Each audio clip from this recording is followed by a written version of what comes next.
So, what if Fire Lord Sozin had died before the Air Nomad genocide, before the 100-Year War? What if he'd just never been able to start the war because he died somehow? And to set up this scenario, let's say he dies shortly, like around the time that Aang runs away.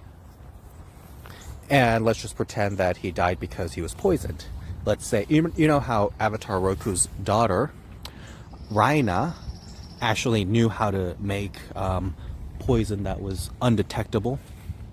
And that's how Raina's daughter Ursa knew how to make an undetectable poison, and she gave it to Ozai, who gave it to Azulan, and Azulan died from the poison, remember? So, let's just say Roku's spirit appears to Raina, and he's like, hey daughter, Sozin's about to do a genocide and start a massive war, so why don't you prevent all of that by poisoning Fire Lord Sozin? And so, maybe... So, in that case, Raina would make the poison and slip it to Sozin somehow. Maybe Roku would tell her exactly what to do and how to do it, like slip it to this guy, and then this guy can give it to this guy, and then this guy can hand it to the servant in the palace, and the servant in the palace can put it in the Fire Lord's tea or something, and then so Sozin dies. And let's say Aang has still run away. I mean, obviously he would have still run away because the monks would have tried to relocate him, and yeah, they said they were going to move him to the Eastern Air Temple, and obviously Monkey Gyatso came at night and tried to assure Aang that he was not going to be taken away, but Aang had already run away by then. And so let's say in this scenario, Aang has run away, but Sozin is dead, so the Air Nomad genocide never happens. Or let's do a caveat though. It's possible that Sozin would have already instilled so much hawkish sentiment into the military and made up some contingency plans because he was like 82 years old, so maybe he figured he could die at some point, so maybe he just had a contingency plan for continuing the war in the case that he didn't make it to the start. So it's possible the Fire Nation would still carry out the Air Nomad genocide anyway, and then just carry on the war. And some general would take control, like maybe the newborn baby, because Azulan was born around the time of the Air Nomad genocide, because, yeah, I believe so. And then so maybe the baby Azulan would have been placed on the throne, and a hawkish Fire Lord general would have become the de facto ruler. Like Azulan, the baby, would have just been a puppet, and the hawkish generals would have been running the country and basically done a genocide in the air for the Air Nomads and attacked the Earth Kingdom and the Water Tribes. So it's possible the war could have just carried on that way. But then the thing is, the Fire Nation public might have been a little more opposed to it, because we learn later that Fire Lord Sozin was really focused on oppressing and indoctrinating his people. So he made up fake stories about the Air Nomad genocide and said that the Air Nomad had an army and they were aggressive, and he did a lot of propaganda to instill a lot of false patriotism and horrible bad stuff into his people. He really manufactured their consent for his war. So he made it seem like we're restoring, Fire Nation is restoring peace and doing good stuff, doing wonders for the world, and industrializing and modernizing the world and spreading its glory to the world. And he used that, really, all those lies to manufacture consent for the war. So it's possible that without the war having started yet, he wouldn't have had time to do it. So even if he died and some generals took over and started running the country and starting the war anyway, it's possible the public would have rejected it, and it would have been harder to sustain. Or maybe the generals would have been very efficient and good with their propaganda, and they would have been able to manufacture consent and make it so that perhaps the public would have accepted the war and things would have just progressed. So it's hard to say, but for this other scenario, let's just pretend that Sozin died, Aang ran away, and the plans just fell apart. Like, with Sozin dead, no one wants to do the Air Nomad genocide or the war anymore because it's too expensive and inefficient or something, or maybe they just don't want to do it, so things fall apart, and the Fire Nation just goes back to time of peace. So I think in this scenario, the Fire Sages would have taken control of the Fire Nation, and the Fire Sages would have put the Fire Sages would have put Sozin's newborn son Azulan on the throne, so the baby Azulan would be a puppet Fire Lord, and the Fire Sages would be running the country, and the Fire Sages were loyal to the Avatar, so they would await the Avatar's return. And let's go with Gyatso and Aang. So if Gyatso had not died, obviously he would have gone searching for Aang, and Gyatso would have found Aang pretty quickly. I think he would have found Aang, and Gyatso would free Aang, and they would go, I think they would go travel the world together, and Gyatso would, you know, really try to have fun with Aang and make it so that Aang could still be a kid for the next 4 years. And I think that because Aang was 12, and normally the Avatar is given those duties when he or she is 16, like they're told that they're the Avatar when they're 16 and they begin their training. So Aang was already an airbending master at that point, so no need for more airbending training. So I think Gyatso would have just taken Aang, and maybe they would have gone like on some vacations, and obviously the monks would have been furious, and they would have been searching for Gyatso and Aang, and I think Gyatso and Aang could have invaded them, and so Aang and Gyatso would just have some fun together, and Aang would get to be a kid, and yada yada. And then 4 years later, and when Aang is 16, I think Gyatso would eventually tell Aang, hey, we've had fun, and now you have to go fulfill your duties, because Gyatso was friends with Roku, so Gyatso knows how important the Avatar job is. And then so I think Aang would, so after Gyatso and Aang traveled the world for 4 years, Aang would go to the water tribes, northern or southern, and train with waterbending. And then after 4 more years, when he's 20 years old, he would go to the Earth Kingdom. And I think Aang would probably train with his friend Bumi. I think Bumi would be the one to train Aang in this scenario. And then when he's 24, he would probably go to Kuzan and then learn firebending from Kuzan, and then he would be a fully realized Avatar by the time he's 28. And then Aang would help out with running the Fire Nation, basically, because by the time Aang is 28, obviously Fire Lord Sozin would be 16. And so maybe Sozin would know enough to run the country at that point, or maybe the Fire Sages would have taken over so efficiently that maybe the Fire Lord would just be powerless, and maybe an ineffective monarch by that point. So maybe Aang would help out with the Fire Nation and stabilizing some political matters there, and then he would go on to address some other problems. Yeah, it's interesting to think about this, because with Sozin dead, it would just ensure world peace. Okay,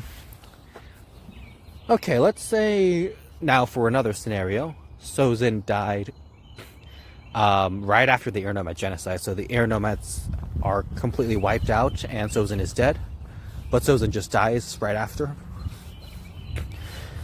In that scenario, I think the Fire Nation would just continue, and they would just attack the Earth Kingdom, and the war would proceed, and with Sozin being appointed as the fake Fire Lord. I mean, the puppet Fire Lord, and the generals running the country. But it's important to remember too, because from my understanding, it seems like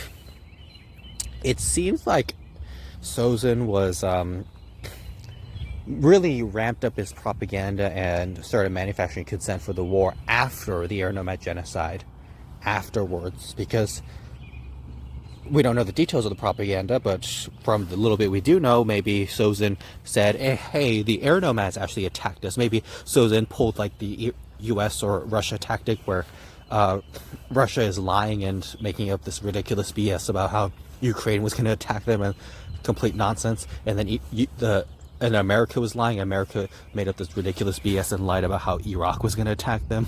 And so maybe Sozin did the same thing, where Sozin was like, oh, hey, the Air Nomads were going to attack us. The Air Nomads had weapons of mass destruction. They were going to use them against the Fire Nation.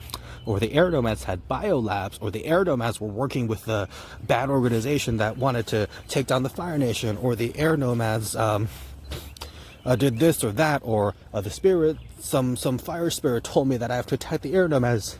Or he would have it seems like he manufactured consent for the war, for the rest of the war after the Air Nomad genocide. So how much propaganda he was doing before the Air Nomad genocide, I'm not really sure. Maybe he also did a false flag, where he did some fake attack on, where maybe the Fire Nation did a fake attack on itself and pretended it was really the Air Nomads who did it or something.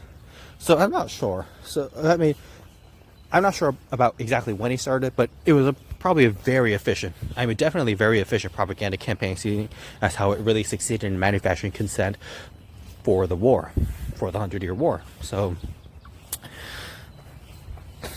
as I said, if Sozin had died right after the air nomad genocide, it's possible he wouldn't have gotten to manufacture consent and make all of his efficient propaganda happen. So maybe it would have just fallen apart. So air nomad's all dead, but war just doesn't start, and then maybe the Avatar still returns like 100 years later and then has to deal with just 3 nations.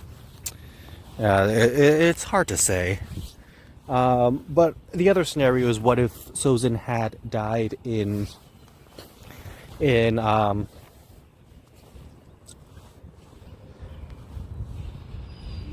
actually, before I say that, let me just say, obviously, what Russia is doing to Ukraine is horrible. What the United States did to Iraq is horrible, and I wasn't making light of that. Obviously, I'm just saying that those were horrible war crimes, and they made up ridiculous lies to try and justify it, which obviously can't be justified, so they have to make up those ridiculous lies.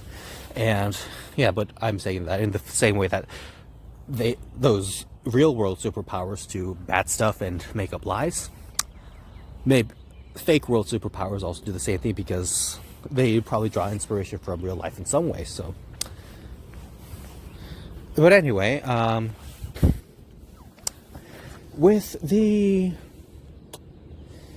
if Sozin had died while Roku was alive, so let's say Roku had killed Sozin during their little encounter. Remember, Roku stormed into Sozin's palace and just blew up his palace and tied Sozin to a rock and just left him there.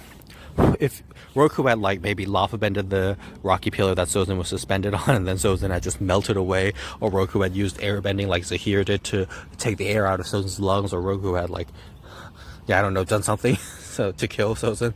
Maybe stopped his heart using water bending like the way Kyoshi did to who was it, Yun or something. Yeah, but if Roku had done that, if Roku had killed Sozin on that spot, then things would have just proceeded and then gone away. And I think, yeah, Roku would have just lived the rest of his life and done his Avatar stuff. And during the volcano thing, I think Fang would have eventually saved Roku. Like, Roku would have just got on Fang and escaped. So that would have happened.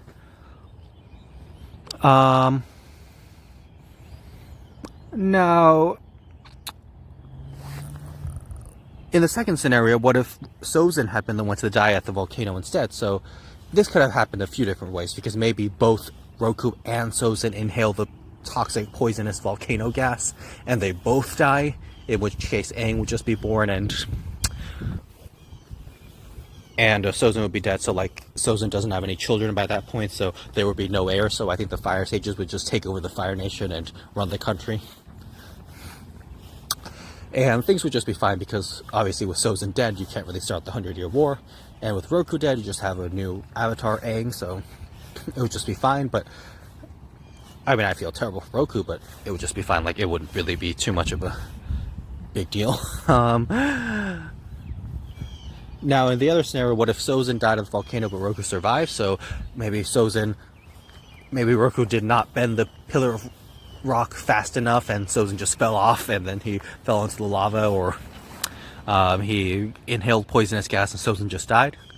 Well, in that case, I think Roku would just be really sad, and then he would hop on his Dragon Fang and escape.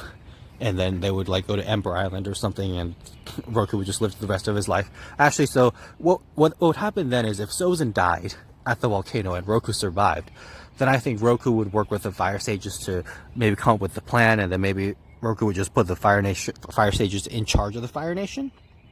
And the Fire Sages would just run the country, and Roku would just help them and guide them. And obviously the same rule would apply if Roku had killed Sozin during their encounter when he blew up the palace. So, in that case, I think Roku would have... Roku would have just, helped with the transition of power. So, with Sozin gone, it would solve a lot of problems. And just as a last final thought, with Sozin, when Sozin died when he did, he died 20 years into the war when he was 102 years old, by then he manufactured consent for the war, so the public support for the war in the Fire Nation was very strong, and there were many generals and many military personnel and a very powerful infrastructure for the horrible war. And so they were just able to continue committing the war crimes without him, and things were able to just proceed efficiently, unfortunately. So obviously him dying after the start of the war is probably just like, it just wouldn't change anything because things would already be progressing. And so, yeah. So he would have to die before the war for there to be any real change.